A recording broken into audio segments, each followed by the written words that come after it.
Thursday, 22nd of June, 1893.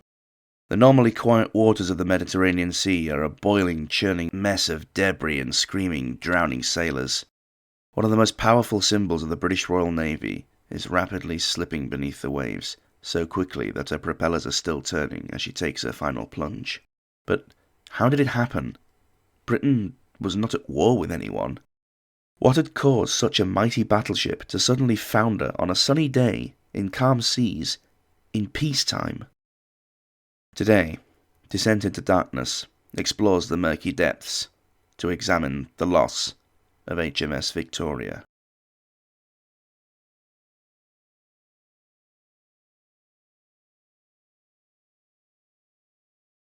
The weird and wonderful world of the pre-dreadnought era of ship design is certainly an interesting one. Just ask Tryon. HMS Victoria was the lead ship in a class of 2, her sister ship being dubbed Sans Pareil, French for without equal. But this was changed as the launching of the vessel would coincide with Queen Victoria's Golden Jubilee, and the Admiralty felt it better to mark the occasion by renaming their new battle wagon. Victoria was laid down on the 13th of June 1885 at the Armstrong Whitworth Yard in Elsick, her sister having been laid down first on the 21st of April at the Thames Ironworks in London. A quirky feature that does not occur in ships beyond the 19th century was the funnels being placed abreast of each other rather than fore and aft. This style would last through the next 5 classes of ship until reverting back to the fore to aft layout with the building of the Canopus class in 1897. Due to their frankly bizarre shape, the 2 vessels were collectively nicknamed the Pair of Slippers. Victoria was launched just shy of 2 years later, on the 9th of April 1887. She was launched by her namesake Queen Victoria, who was also presented with a large-scale model of the ship as a souvenir of the day. From there, Victoria, the ship, was moved to another berth, where she would spend the next 2.5 years being fitted out. After sea trials, she was commissioned into the Royal Navy in March of 1890. She would be transferred to the Mediterranean Fleet with Captain E.J. Stokes at the helm to become the new flagship of the fleet. A distinctive feature of the pair was their prominent reinforced ram bow. Ramming, to students of modern naval tactics, would prove a most laughable concept, but it's not as crazy as it sounds. During the First World War, both the dreadnought herself and even Titanic's sister ship, the RMS Olympic, would claim kills by ramming German U-boats, cleaving them completely in 2. The initial plan called for a pair of 13.5 or 340mm guns, but at the time they were simply not available, and the production lead too long. And so the design was altered, and the Victoria class was to be armed with a pair of enormous guns with a bore of 16.25 inches or 413mm in diameter, housed in an armoured hooded barbette. Not quite what we would later know as a turret, but getting on that way. A similar pair of guns was originally planned for the aft of the ship, but unfortunately the design was simply not big enough to accommodate more of the massive weapons, and so the stern was protected by a single 10-inch or 254mm weapon. The sides of the ship being peppered by 12 6-inch or 152mm and another 12 6-pounder or 57mm quick-firing weapons that could better deal with smaller vessels and could augment the main battery as the distance closed. Just in case this wasn't enough, the Victorias also had 6 14-inch torpedo tubes, which was more wishful thinking than it was a practical armament. The huge guns would prove more of a hindrance than an asset, however. They were simply far too big. At 110 tons each, it was quickly found that if the guns were firing directly forward, the massive recoil forces generated had shown that they risked literally ripping the main deck open like a tin can. A rule was hastily brought in that the guns could only be fired beyond 30 degrees off the bow in either direction. As well as this, the guns could only fire once every 3 minutes due to the sheer weight of shot and powder that needed to be moved into position for loading via a fixed ramp with a steam-powered rammer. To do this, the guns had to be elevated to their maximum angle of 13 degrees above the level on the centre line. The gun crew would then drop the barrel down backwards a few feet further into the gun house to meet up with the end of the loading ramp. If things got a little too close, the guns could be depressed down 5 degrees below the level. As if these problems weren't big enough, it was found that the barrels of the guns were simply too big, causing them to droop once they were installed into their mountings inside the gunhouse. Incredibly, the life of the barrels was only good for around 75 rounds before they would need to be replaced due to excessive wear, the huge shells shaving off layers of the rifling as they passed. This had the added effect of reducing accuracy, which wasn't even great to start with. The gun necessitated a very low freeboard to her bow to keep the centre of gravity low, freeboard being the height between the waterline and the upper deck under normal conditions and load. In rough seas, this would have caused massive problems for the crew. One need only look at the loss of the USS Monitor, which had practically zero freeboard, to see how problematic this can be. Had Victoria's guns been placed any higher, she almost certainly would have capsized with the merest suggestion of a breeze. It's almost as if those massive cannons were designed to fail. If a country could design a battleship for their worst enemy, you'd probably come up with something like the Victoria class. For protection, however, the class was fitted with a belt of 18 inches or 460 millimeters of armour plating. This armour was of the Harvey-type face-hardened steel, a forerunner to the Krupp-cemented armour that would shield the huge fleets of the First and Second World Wars. She had a 14-inch armoured conning tower that sat just below the standard navigation bridge, and an extra armoured box called a redoubt. In the modern age of shipbuilding, this redoubt would be better known as a citadel, protecting all the major machinery and ammunition storage spaces. This feature had first been innovated back in 1860 with the ironclad frigate HMS Warrior. She also had 3 inches of deck armour, and the gunhouse had a further 17 inches of armour. The class would be pushed along by a pair of triple expansion engines built by Humphreys and Tennant that drove a pair of screws. Her boilers were fitted with an additional feature called forced draft. This worked similar to a gigantic steam-powered set of bellows that forced extra air into the combustion chambers and making the furnaces burn much hotter. Think of it like a similar device to a supercharger in a sports car. Forced draft did mean that the fuel consumption significantly increased and increased wear and tear, but it was not designed to be used all the time, more for pursuit or escape. Under normal draft, the new ships could achieve 8,000 indicated horsepower for 16 knots, and 14,482 indicated horsepower for 17.3 knots under forced draft. The pair had another new innovation of having a dynamo fitted to the engines that could power electrical lighting and other systems. In all, these elements combined to form a battleship weighing 11,020 tons displacement, 420 tons greater than the previous Admiral class of ships. They were an overall length of 240 feet, 100 metres, and 70 feet, or 21 metres in the beam, with a draft, that's the portion of the ship below the waterline, of 26 feet 9 inches, which for those countries that have never had a glorious, largest global empire the world has ever seen, is 8.15 metres. To put it mildly, HMS Victoria was more than capable of going toe-to-toe with any of her contemporaries. Despite her flaws, she was still one of the most powerful ships afloat. She might have looked almost comical, but she could dish out a fair drubbing to all comers and take a fair amount of damage in return and still keep in the fight. Her maximum complement of 583 crew were no doubt proud to be serving aboard the pride of the Royal Navy. However, to say that HMS Victoria had a troubled existence is possibly one of the biggest understatements in naval history.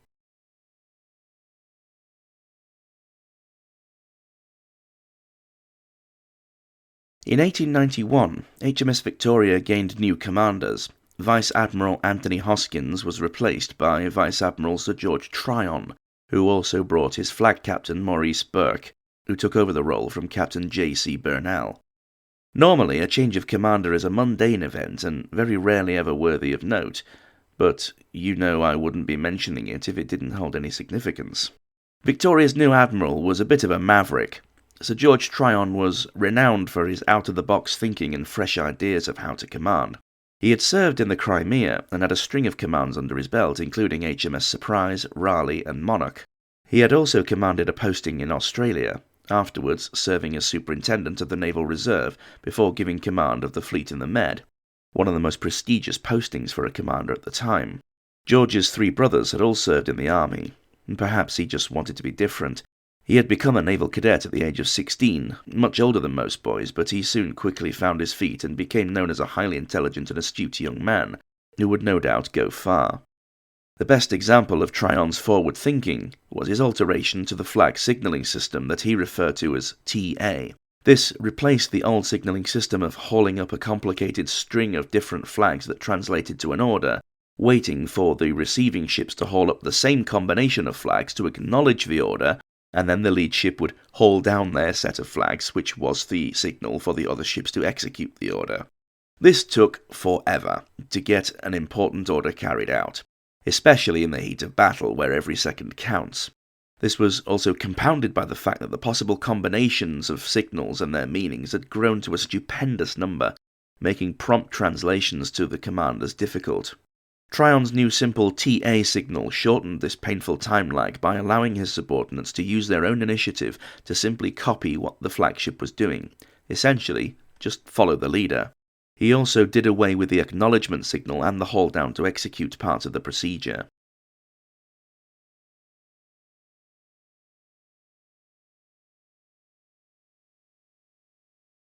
On the 29th of January 1892, the Med fleet were practicing their torpedo shooting off the Greek coast near Plataea. Admiral Tryon was not aboard for this exercise, and so was left in the capable hands of Captain Burke. It was preferred to launch their metal fish in shallow waters so that they could easily be recovered afterwards. The ships were supposed to pass the target marker at a decent speed to replicate the conditions they would face in battle. Captain Burke had instructed a small detachment in a motor launch to place a buoy at the shallowest part, which lay at Snipe Point. Unfortunately, the crew of the launch had completely missed the spot and placed the buoy way too far to the north. As HMS Victoria made her run, the plan was to launch her eels and then wear off to port and circle back. However, because the buoy had been incorrectly placed, Victoria's officers assumed that there was far more space to play with than reality. A short while after passing the target marker, the 11,000-ton steel behemoth struck a shallow rocky outcrop at around 9 knots and stuck fast. The force was so great that the bow rode up, ending up 7 feet higher out of the water than usual. Soundings were quickly taken, which found that the ship had plenty of water under her stern, to the tune of 66 feet or 20 meters, more than enough to refloat her, if they could get her unstuck.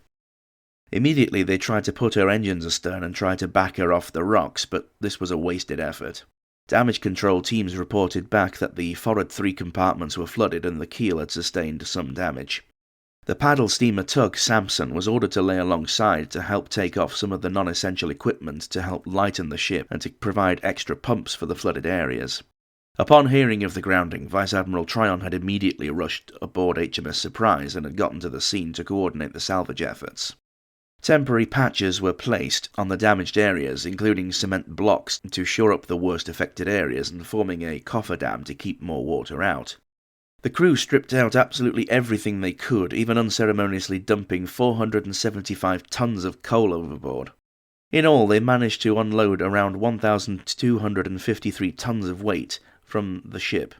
The battleships Dreadnought and Edinburgh provided extra force to unstick the grounded flagship, and anchors were cast astern of all the ships to provide extra pulling power from their winches. The great task of refloating the ship was slated for the next high tide on the evening of the 4th of February, 5 days after the grounding. The collective ship's engines were thrown into full reverse, and the massive anchor winches creaked and groaned with their Herculean force. The cables strained taut like guitar strings, but eventually Victoria was slowly dragged off the rocks and back into open water. The repairs held, and she was able to limp back to the brand new dry dock in Malta for repairs.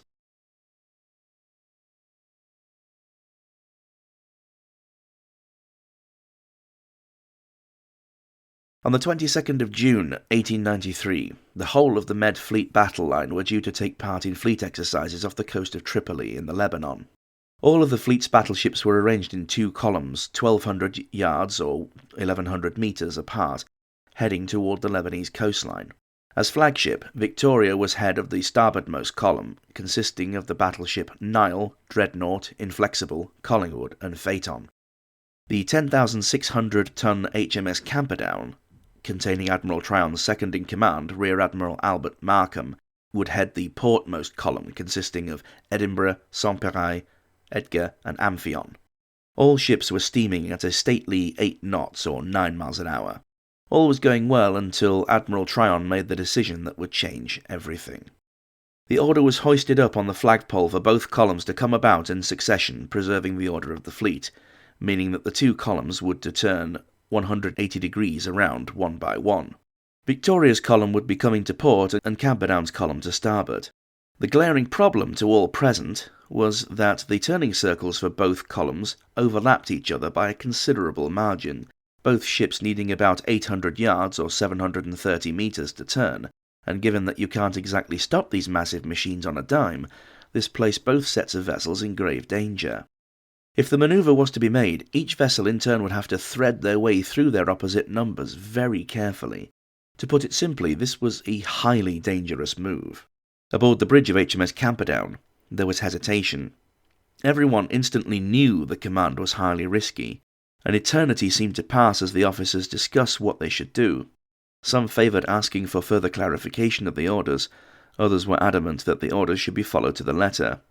Then, sick of waiting and not knowing of any reason for the delay, Tryon angrily signalled again to Camperdown asking, "What are you waiting for?" This curt rebuke in front of the entire fleet and the looming shoreline was enough to force the issue. Markham ordered Camperdown to begin her turn, as did Victoria. The 2 bows swung inexorably toward each other, and thus the scene was set. The senior officers of both vessels watched as almost in slow motion they bore down on each other over the next couple of minutes. Both sets of men were waiting for some form of course correction from Tryon, but he just stood stock still, watching. None of his subordinates dared say anything, even as the situation became more and more obvious. All those that could braced for impact. The rest of the ships in the column had begun to execute the command, very quickly descended into utter chaos, wearing off and scattering in different directions from their nearest companions. Finally, after being asked 3 times by Captain Burke to go astern of Camperdown, only to receive silence in return, Admiral Tryon snapped out of his catatonic state and ran out onto the starboard bridge wing, megaphone in hand, screaming and frantically gesturing to Camperdown. "Go aft! Go aft!" he cried. Aboard Camperdown, officers scrambled toward the annunciator to signal the engines into full reverse, but it was far too late. 3 minutes after the turn was begun, the 2 vessels were only a couple of 100 yards apart. Collision was now inevitable. Victoria's crew raced forward to shut off as many watertight bulkhead doors as they possibly could. It was extremely hot that time of the year, and the majority of the doors and portholes had been left open to get as much internal ventilation as possible. HMS Nile got to within about 50 yards of Victoria's stern. In shipping terms, that's the equivalent of a very near miss. In England, we would jokingly refer to such a closeness as within the gnat's cock hair. At a speed of around 6 knots, the armoured ram of Camperdown ploughed into the starboard bow of Victoria, around 12 feet or 3.7 metres below the waterline. The ram cleaved apart the bow plating like a hot knife through butter, burying itself into the side of Victoria by around 9 feet or 2.7 metres.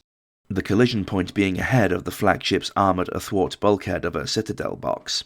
Immediately behind this bulkhead was 2 large coal bunkers, followed by the ammunition magazine of the main battery enclosed in its heavily armoured barbette, both of these spaces being loaded with the extra weight of their contents.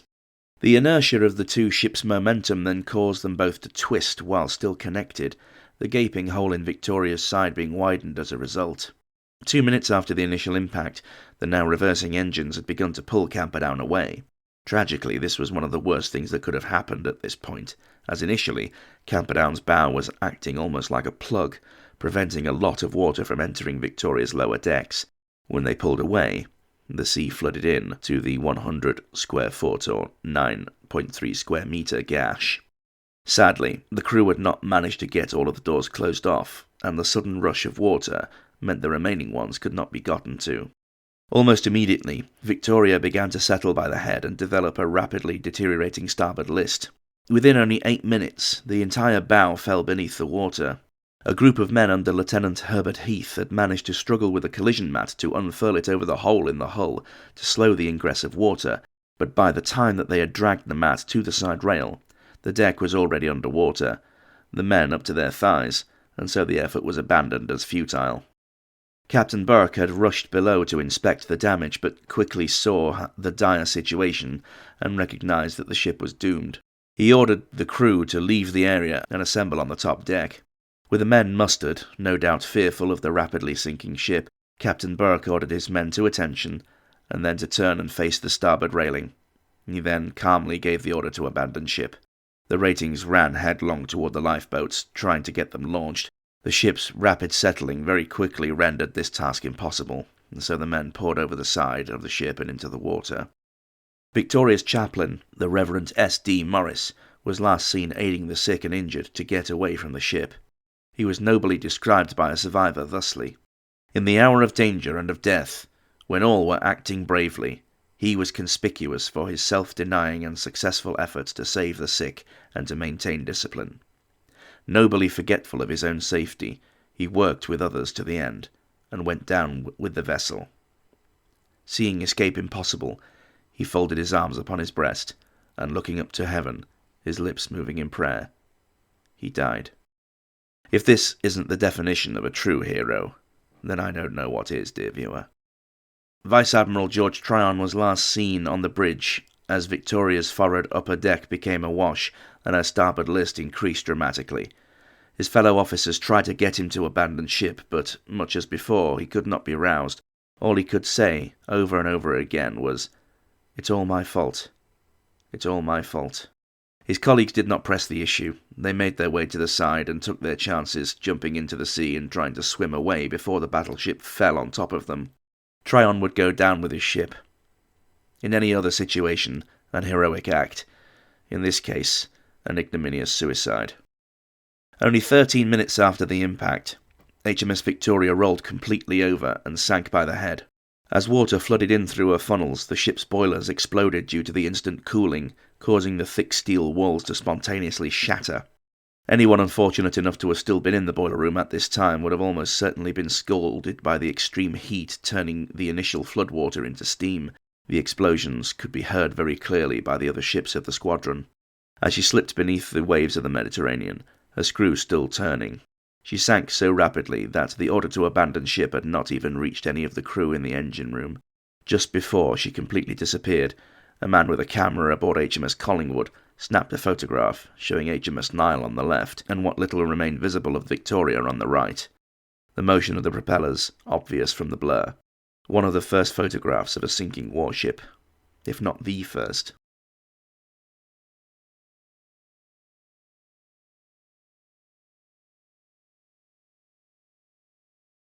The remaining air pockets rapidly being displaced from inside the wreck made the water around the immediate area of the sinking become a boiling, bubbling maelstrom of debris and bodies, the living, the dead, and the dying.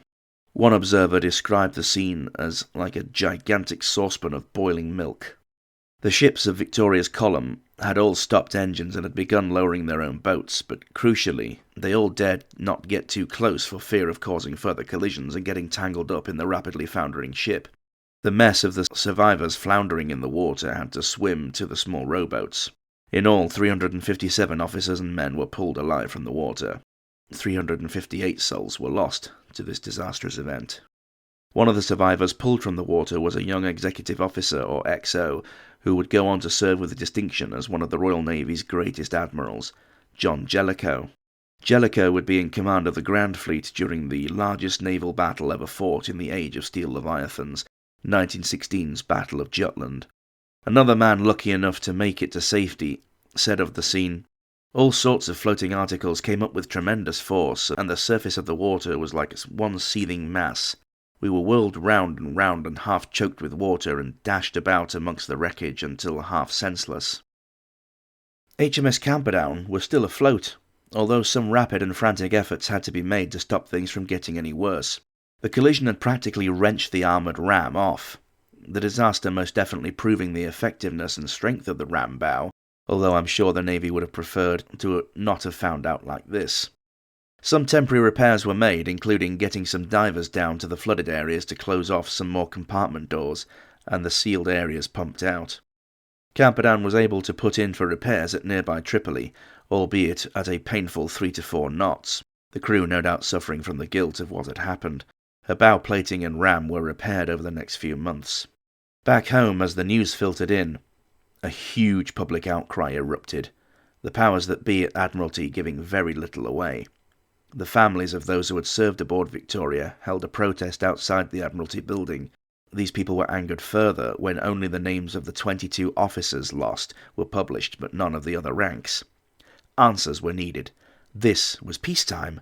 How the hell had such an horrific event taken place?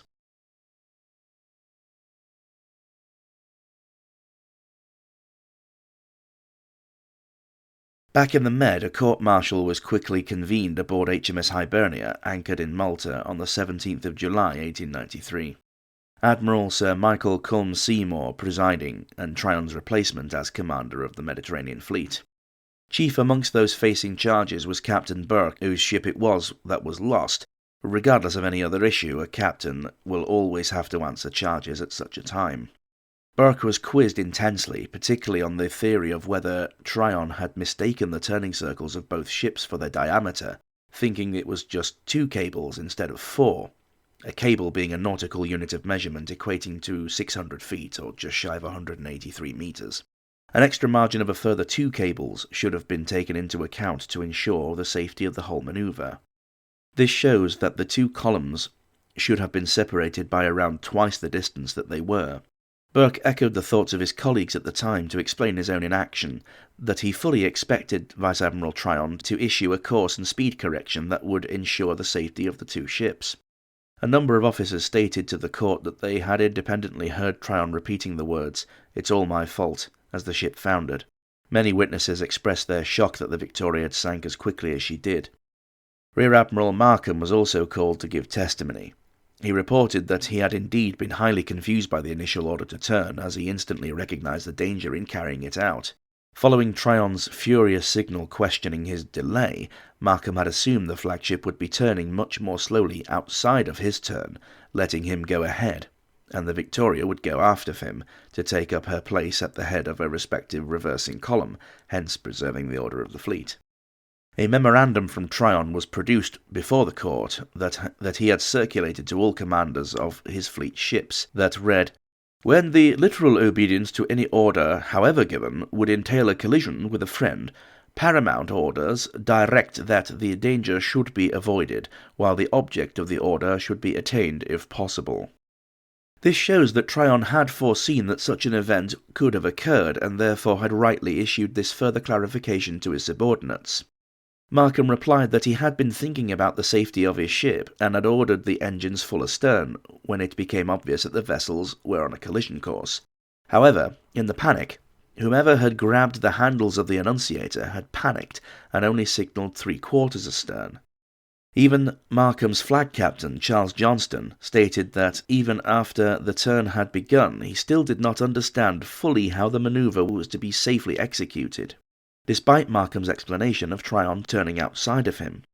It was also discovered that Camperdown's helm was only set to 28 degrees starboard, when the maximum was 34 degrees. Had the helm been thrown fully over to starboard, the ships could have narrowly avoided each other. Another thing that could have been done to help Camperdown turn harder would have been to fully reverse just the starboard engine, keeping the port screw pushing forward.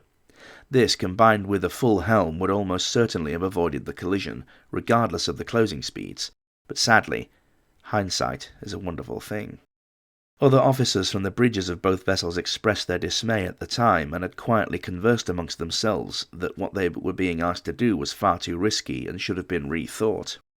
The findings of the court-martial were fed back to Parliament in Britain, who opened their own inquiry in November, following the publication of a full report of the sinking from the Director of Naval Construction.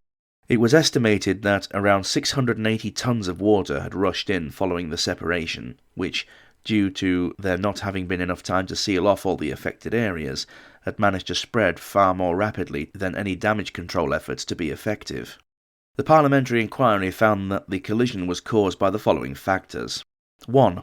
As a direct result of the orders given by Vice Admiral Tryon. 2. Following the collision, everything was done to preserve lives and the ship itself. 3. No blame was found for Captain Burke or any other member of Victoria's crew. 4. It deeply regretted that Rear Admiral Markham had not signalled for further clarification of the orders he was given, although it stopped short of fully attaching blame to him, as it was felt that it would be damaging to the reputation of the Navy. 5. The court was unable to form a solid hypothesis as to why HMS Victoria had capsized. Victoria's sister ship Camperdown was taken into dry dock and had her internal compartments modified for easier access to the vital watertight doors. As well as this, a lot of the Navy's ships had automatic bulkhead doors fitted following the report's publication. Whilst the Admiralty felt that Markham should have been heavily criticised for his insufficient actions, they knew that they could not do this without also blaming Captain Burke for his inaction. Nevertheless, they did rebuke both Markham and his subordinate Captain Johnstone. Both men were aggrieved at this and had made noises about requesting a further court-martial to help clear their names, but they were talked out of it. The two men finished their posting tour in the Med and then went on half pay for the rest of their time. Essentially what today we would euphemistically call gardening leave. They weren't fired, but weren't exactly welcome back either. An ignominious end to their careers, but at least they had the good fortune to still be alive, unlike 358 of their fellow sailors.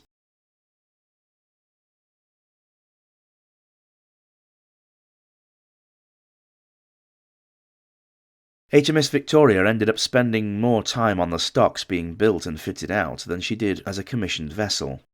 While George Tryon may well have been a forward-thinking commander, he obviously could have done with spending a little longer studying navigation and spatial awareness. His TA signalling system, whilst innovative, was not taken up by any other commander, as there was simply too much baggage associated with it. At the time of the disaster, an exhibition taking place in Chicago had, as one of their exhibits, a very large section-scale model of HMS Victoria. When the news came through of what had happened, a large black cloth was draped over it as a sign of mourning. Following her repairs, HMS Camperdown would go on to serve in the Royal Navy battle line until September 1899, when she was placed into reserve. In 1897, she had been part of a combined fleet of several navies, including the Italian, French, German, Austro-Hungarian, and Russians. This massive confederation and unusual international cohesion was brought together to combat against an insurrection taking place on the tiny island of Crete. Yes, all of those countries had assembled to help prop up the perennial sick man of Europe, the Ottoman Empire, for an almost insignificant rebellion on a speck of land in the Med. Talk about overkill. Camperdown got to fire her guns in anger for the first and only time in her career, as she shelled positions around the besieged Ottoman-held fortress of Izzeddin at the mouth of Suda Bay. After her decommissioning, she served in several mundane roles, such as a Coast Guard ship in Lough Swilly in Ireland, until May 1903. She did have one last moment of prestige when she was part of a naval review off Spithead for the coronation of King Edward VII, but this was to be her last hurrah. She spent the last few years of her life as a berthing for submarines off Harwich. Camperdown was finally sold for scrapping in 1911.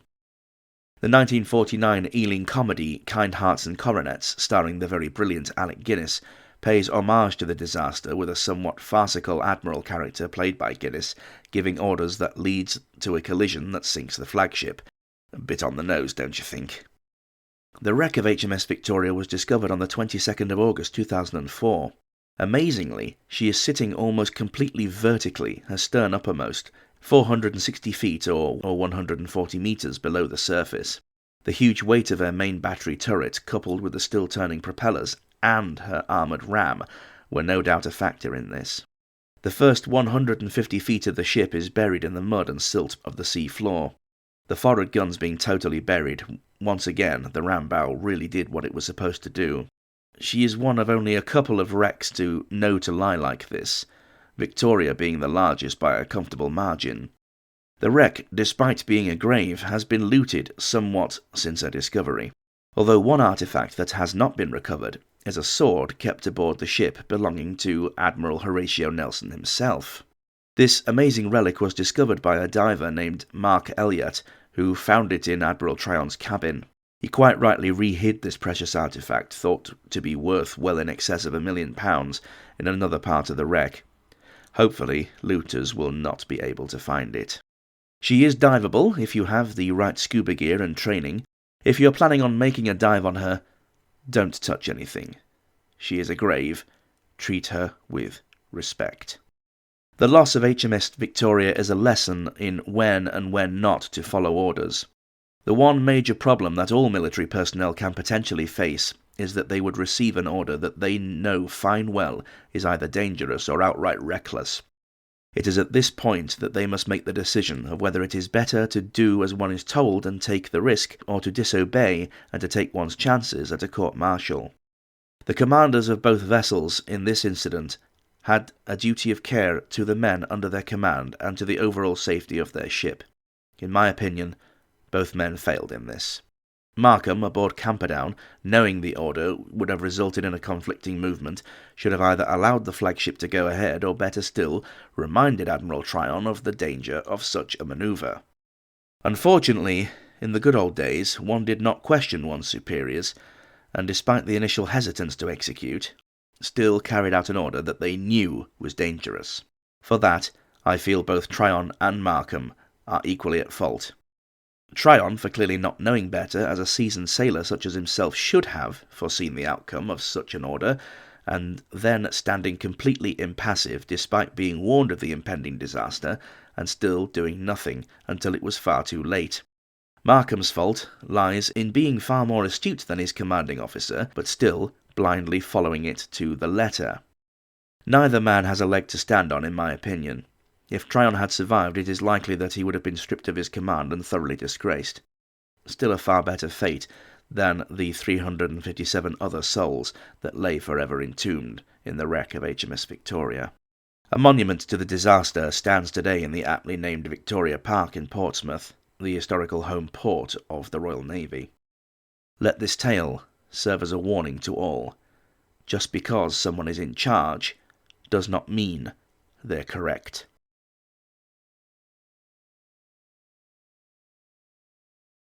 Thank you for watching this video.